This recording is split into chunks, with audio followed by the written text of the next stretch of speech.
The human world is made one. All the countries are losing their distance every day. দূরে কোথায় দূরে দূরে।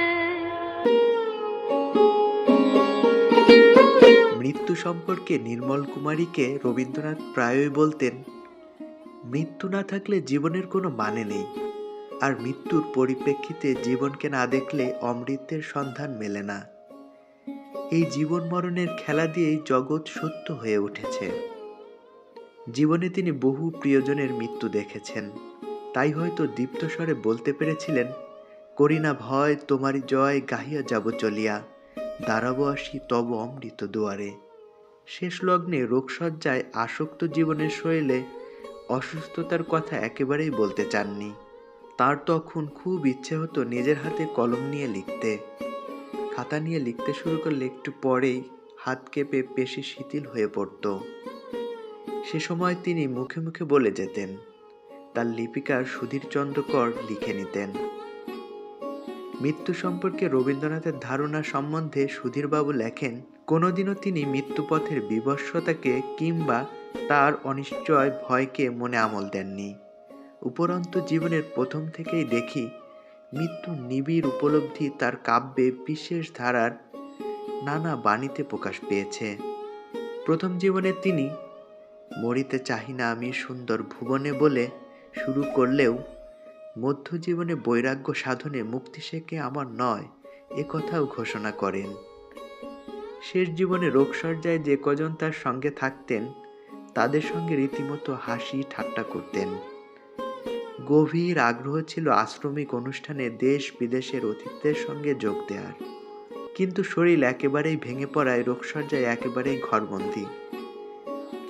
মৃত্যুর কয়েকদিন আগে কবিতার উত্তরে যে জ্বলন্ত বিবৃতি লিখেছিলেন সেটাই ছিল তার সর্বশেষ বিবৃতি। রোগশয্যায় বিশ্বকবি তখন চার দেয়ালের মাঝে আবদ্ধ। তার গভীর ঘুমের সময় সকলে ততস্থ হয়ে দূর থেকে দেখে শ্বাস প্রশ্বাস যথাযথ হচ্ছে কিনা। ফিসফিস করে খবর চালাচালি হতে থাকে। বেশিরভাগ সময় সোফায় আচ্ছন্নভাবে দীর্ঘক্ষণ বসে থাকেন। একসময় নিজের অজান্তেই বেরিয়ে আসে দীর্ঘশ্বাস। একদিন রাত 12টার পর তন্দ্রা ভেঙে গেলে জানতে চান, দারোয়ানের যেন পেট ব্যথা হয়েছিল, কেমন আছে সে? কোনোদিন কুকুরটাকে খাবার দিয়ে আদর করতেন, কৌতূহল নিয়ে দেখতেন চড়ুইটাকে। তাদের নিয়ে তার অজস্র প্রশ্ন। মৃত্যু ভয় তাকে কখনো কাবু করতে পারেনি। একদিন মজা করে তাকে বলা হয়েছিল, বুড়ো বয়সে সবাই ঠাকুর দেবতার নাম জপে, আর আপনি পশু পাখি লোকজন নিয়ে হাসি গল্প করছেন, লোকে কি বলবে আপনাকে? কবি আরও মজা পেয়ে ছন্দ গম্ভীর্যে বলেন, সত্যিই তো, লোকে কি বলবে? দুর্বল শরীরে টানা কাজ করতে পারেন না, কপালের শিরায় ফুটে ওঠে শীর্ণতা, দৃষ্টি ক্ষীণ, শ্রবণ শক্তিও। 2-3 মেয়ে পালা করে তার ফরমায়েশি গানগুলো গায়।